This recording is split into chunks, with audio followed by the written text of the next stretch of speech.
இன்றைக்கி நம்ம பார்க்க போகிற ரெசிபி வீட்டில் இருக்கிற வெறும் 4 பொருளை மட்டும் வச்சு வித்தியாசமான சுவையில் ரொம்ப ஈஸியான சாஃப்டான ஒரு ஸ்வீட் எப்படி செய்கிறதுன்னு தான் பார்க்க போகிறோம்.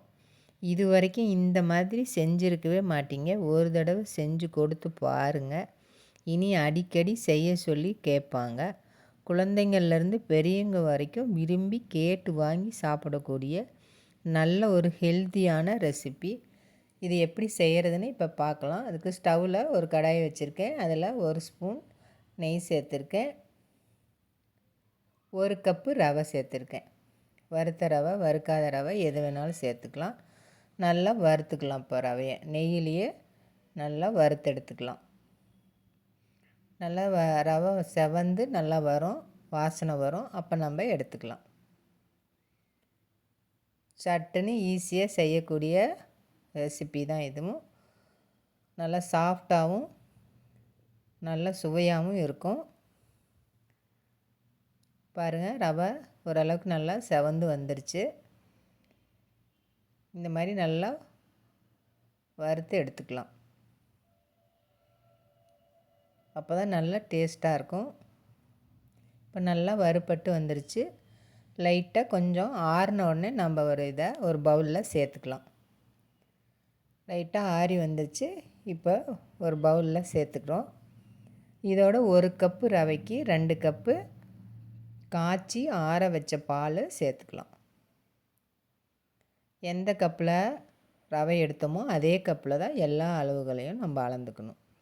நல்லா கலந்து விட்டுட்டு இப்போ நல்லா ஒரு தட்டு போட்டு மூடி வச்சிடலாம். அடுத்து நம்ம ஸ்டவ்வில் கடாய் வச்சு 2 ஸ்பூன் நெய் சேர்த்திக்கலாம். இதில் முந்திரி, பாதாம், பிஸ்தா எது இருந்தாலும் நீங்கள் சேர்த்திக்கலாம். நான் முந்திரியும் பாதாமும் சேர்த்துருக்கேன் கட் பண்ணி. இப்போ இதை நல்லா வறுத்து தனியாக ஒரு கப்பில் எடுத்து மாற்றி வச்சுக்கலாம்.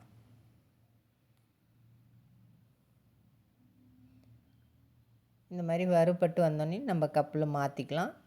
இருக்கிற அதே நெய்யில் நம்ம இப்போ கேரட்டு 2 பெரிய கேரட்டு துருவி எடுத்து வச்சுருக்கேன். கப்பில் 1 கப்பு நம்ம ரவை அளந்த கப்புலேயே நல்லா அழுத்தி 1 கப்பு அளவுக்கு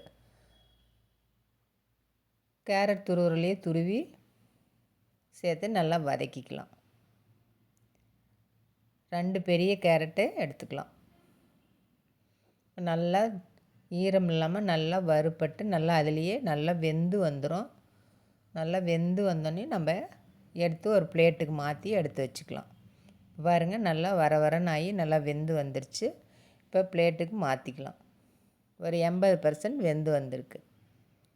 இப்போ ஸ்டவ்வில் கடாய் வச்சு 2 ஸ்பூன் நெய் சேர்த்துக்கலாம். இதோட எந்த கப்பில் நம்ம ரவை எடுத்தோமோ அதே கப்பில் 1.5 கப் அளவுக்கு வெல்லம் எடுத்துக்கலாம். நல்லா கலந்து விட்டுக்கலாம்.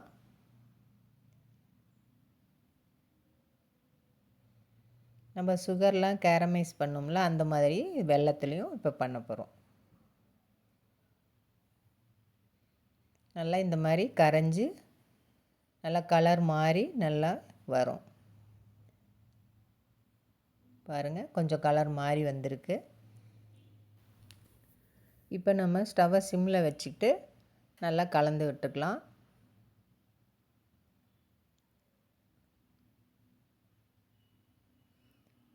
நல்லா இன்னும் கொஞ்சம் கலர் வரணும்.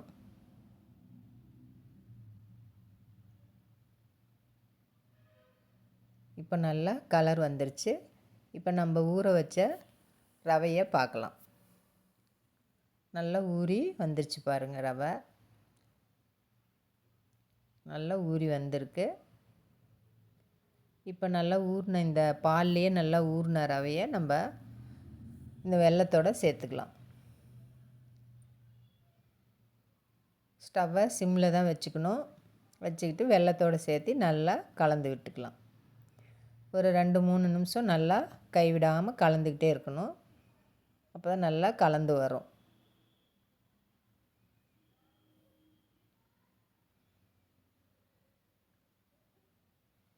நல்ல சுவையாக இருக்கும்.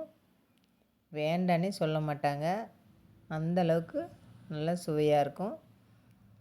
கேரட்லாம் சேர்த்துறதுனால ரொம்ப டேஸ்ட்டாக இருக்கும். உப்பு ஒரு சிட்டிகை சேர்த்துக்கலாம். அப்புறம் இனிப்பு சுவையாக தூக்கி கொடுக்கும். உப்பு ஒரு சிட்டிகை அளவுக்கு சேர்த்துக்கலாம். சேர்த்து நல்லா கலந்து விட்டுறலாம்.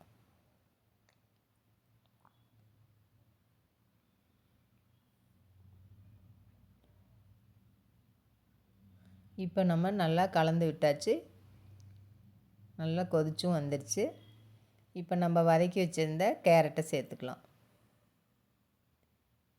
சேர்த்து நல்லா கலந்து விட்டுக்கலாம். நல்லா கலந்து விட விட நல்லா கலர் மாறி நல்லா சூப்பராக நல்லா கலராக வரும். நல்ல டேஸ்ட்டாகவும் இருக்கும்.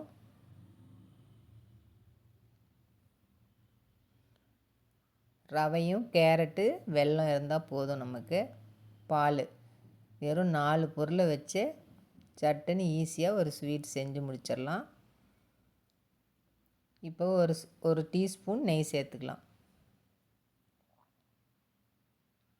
சேர்த்து நல்லா கலந்து விட்டுக்கலாம். நல்லா கடாயில் ஒட்டாமல் நல்லா வரணும். அந்தளவுக்கு நல்லா கலந்து விட்டுக்கணும். இப்போ ஒரு ஸ்பூன் ஏலக்காய் தூள் சேர்த்துக்கலாம். நான் சர்க்கரையோடு சேர்த்து ஏலக்காயை அடித்து எடுத்து வச்சுருக்கேன். அதில் ஒரு ஸ்பூன் சேர்த்துருக்கேன். நல்லா இன்னும் நல்லா கடாயில் ஒட்டாமல் நல்லா திக்காகி வரணும். பாருங்கள், நல்லா திக்காகி வந்துடுச்சு. இப்போ நம்ம ஒரு பிளேட்டில் நெய் தடவி அதில் நம்ம வறுத்து வச்ச முந்திரி பாதாமெல்லாம் சேர்த்துக்கலாம். பாருங்கள், நல்லா திக்காகி வந்திருக்கு. இந்த மாதிரி நல்லா திக்காகி கடாயில் ஒட்டாமல் வர வரைக்கும் நம்ம கலந்துக்கிட்டே இருக்கணும். இப்போ நல்லா கடாயில் ஒட்டாமல் நல்லா திக்காகி வந்துடுச்சு.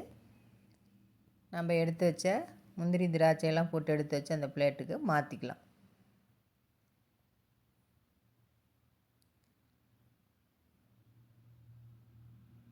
மாற்றி நல்லா அழுத்தி சமப்படுத்தி விட்டுக்கலாம். இந்த மாதிரி நல்லா சமப்படுத்தி விட்டுக்கலாம்.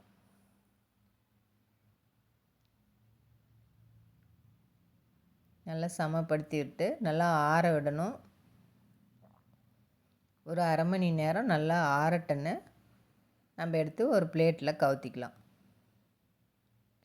நல்லா ஆறி வந்துருச்சு. இப்போ பாருங்கள், பிளேட்டில் கவுத்தி 2 தட்டு தட்டினோம்னா நல்லா சூப்பராக கேக்கு மாதிரியே நல்லா வந்திருக்கு. இப்போ நம்ம கட் பண்ணி எடுத்துக்கலாம். நல்ல சுவையாகவும் இருக்கும், நல்லா சாஃப்டாகவும் இருக்கும். பாருங்கள், நல்லா சாஃப்டாக இருக்குது.